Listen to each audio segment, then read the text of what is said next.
Assalamualaikum warahmatullahi wabarakatuh. Waalaikumsalam warahmatullahi wabarakatuh. Saya Rahmat Eko Cahyono dari D4 Kepelatihan Olahraga angkatan 2022 dengan NIM 22091457001. Di sini saya bersama Ibu Alvina. Iya, Mas Rahmat. Di sini beliau sebagai laboran di Unesa Science Center. Pertama-tama Bu, bolehkah saya untuk mewawancara Ibu? Boleh. Oke, yang pertama langsung pada intinya standar pekerjaan.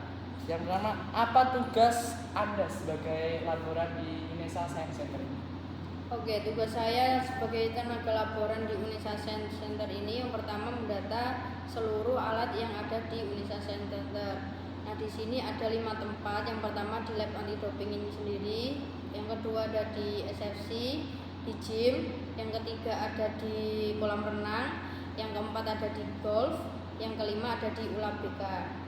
Nah, semuanya itu saya dibantu oleh masing-masing penanggung jawab untuk melaporkan per 3 bulan. Jadi setahun ada 3 data. Nah, itu dilihat terkait kondisi alatnya seperti apa, baik apakah bisa digunakan ataupun rusak ataupun masih dalam perbaikan, seperti itu. Oke. Bagaimana Ibu menentukan SOP sebagai laboran?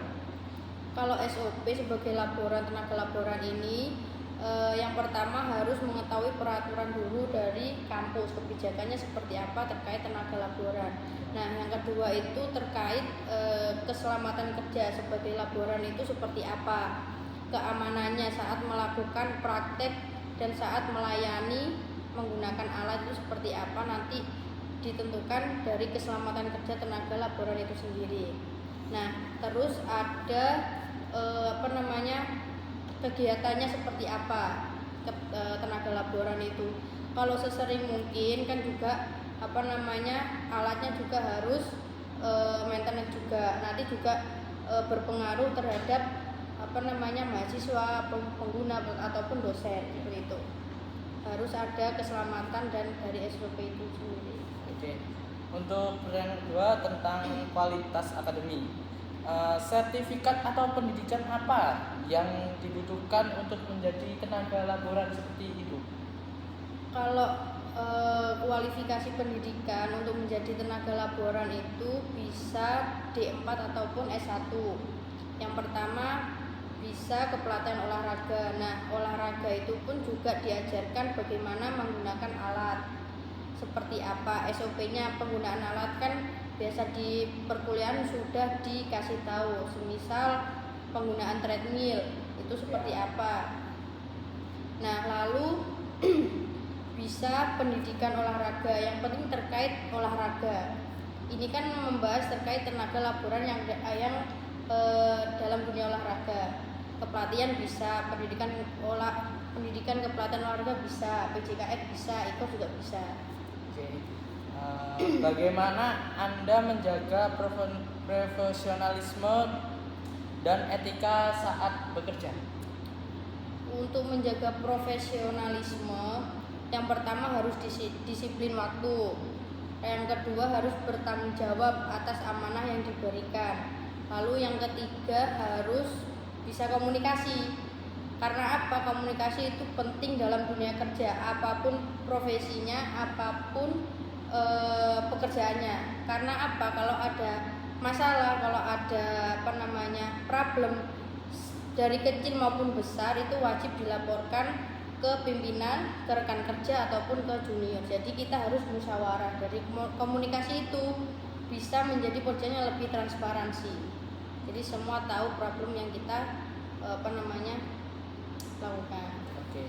Untuk lanjut pertanyaan ketiga, organisasi profesi. Iya. Apakah ada Anda terhubung dalam organisasi profesi tertentu yang lain, Ibu? Selama ini saya menjadi laboran, kan baru saja menjadi laboran, diangkat pada bulan Februari kemarin. Sampai saat ini saya belum memiliki organisasi yang terkait dengan tenaga laboran. Dan saat ini saya juga mencari informasi untuk menjadi penguat sebagai tenaga laboran, entah itu mengikuti pelatihan. Kalau di kepelatihan olahraga kan pelatih fisik, kalau di laboran kan belum ada pelatihan terkait tenaga laboran olahraga, itu belum ada. Cuma saat ini saya yang mencari, bahkan nanti kalau ada memang dari VKO menyelenggarakan terkait tenaga laboran olahraga, mungkin akan lebih baik dan bisa dikenal pada masyarakat seperti itu. Oke.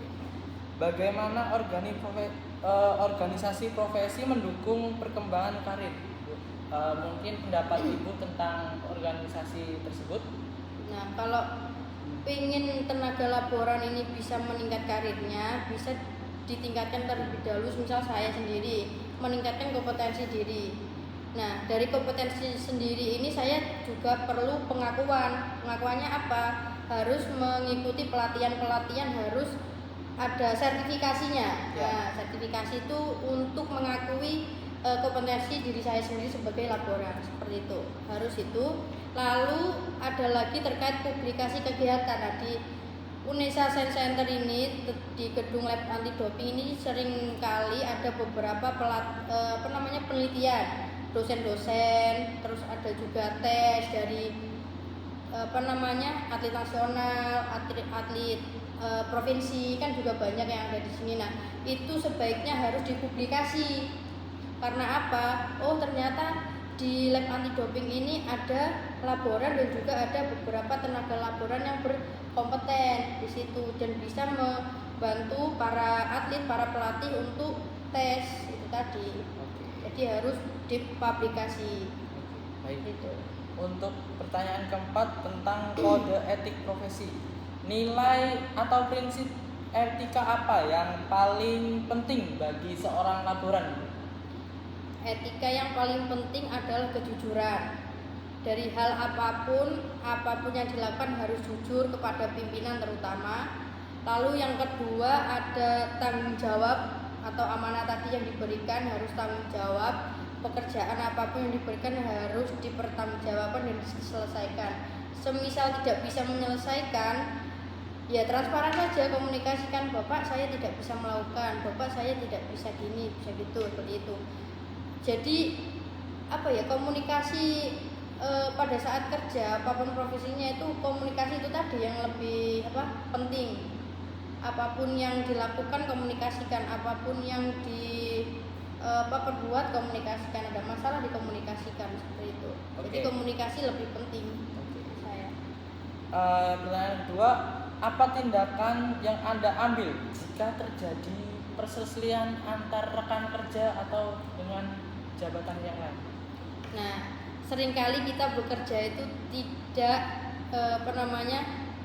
kan pasti ada perselisihan, ada beda pendapat. Yang pertama itu harus saling menghargai. Semisal ada pun problem, kita harus musyawarahkan. Karena apa? Kita tidak bisa menghakimi sendiri, tidak bisa langsung harus seperti ini. Kita di sini kan bekerja, ada tim. Nah, kita harus musyawarah, komunikasikan. Nah, makanya itu tadi, komunikasi itu penting di dunia kerja. Seperti itu. Oke, lanjut untuk pertanyaan kelima, sistem kompensasi. Bagaimana sistem pembayaran laboran yang biasa diterapkan oleh Unesa Science Center ini? Kalau di Unesa Science Center, saya sendiri sebagai tenaga laboran di sini itu per bulan alhamdulillah dapat gaji dari Unesa Science Center sendiri.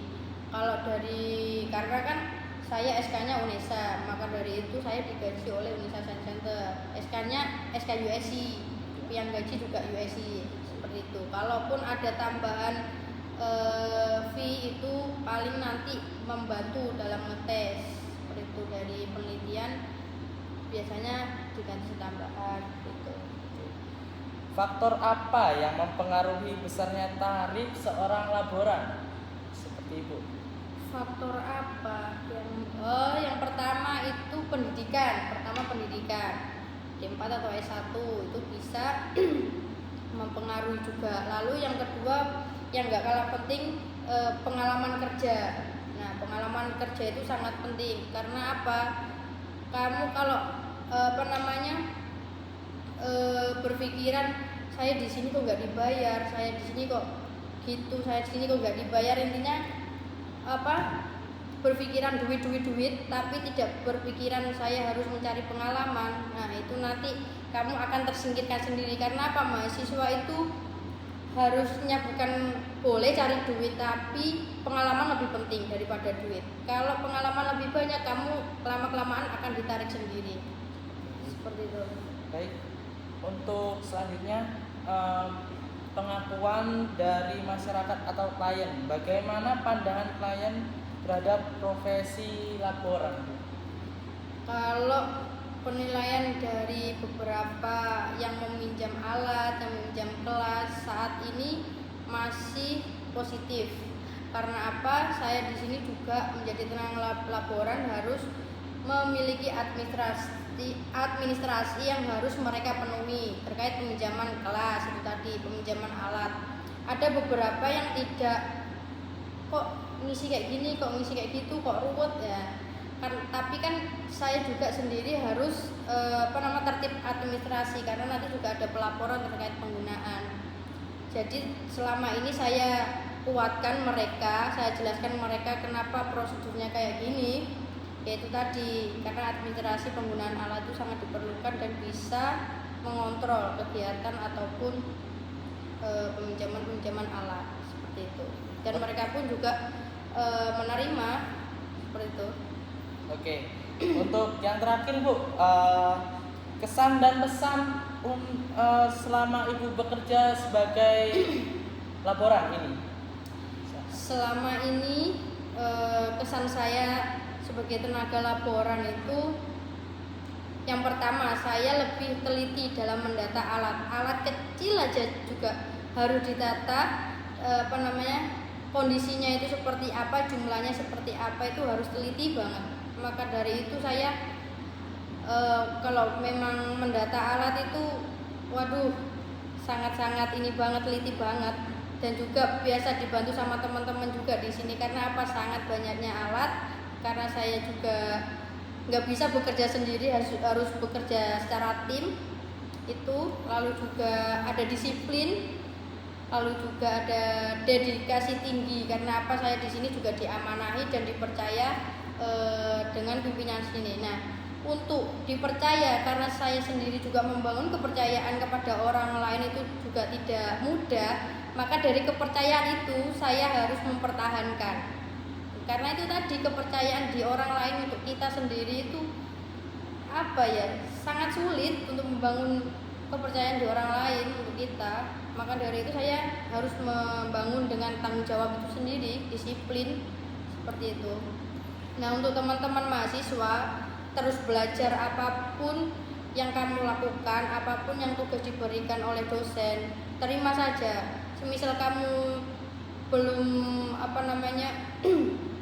belum menguasai, gak apa-apa, kamu komunikasikan, Bapak saya belum belajar seperti ini, Bapak saya belum belajar ini, gimana ya, apakah saya perlu belajar dulu atau saya kerjakan sambil belajar, seperti itu. Jadi itu tadi, komunikasi itu penting. Jadi jangan mindset untuk mencari uang dulu. Gak apa-apa mencari uang, tapi pengalaman itu lebih penting, seperti itu. Dan selalu berinovasi agar sebagai mahasiswa itu juga harus kreatif. Jangan lupa untuk semangat dan juga bermanfaat untuk orang lain. Jangan hitung-hitungan intinya. Seperti itu maksudnya. Oke, terima kasih Ibu Alvina telah menyempatkan waktunya untuk saya wawancarai. Alhamdulillah untuk wawancara sesi kali ini telah selesai. Dan itulah jawaban dari Ibu Alvina tentang menjadi profesi seorang laboran. Terima kasih dari saya sebagai MC dalam wawancara ini, dan terima kasih juga kepada Ibu Alvina setelah menyempatkan waktunya. Wassalamualaikum warahmatullahi wabarakatuh. Waalaikumsalam.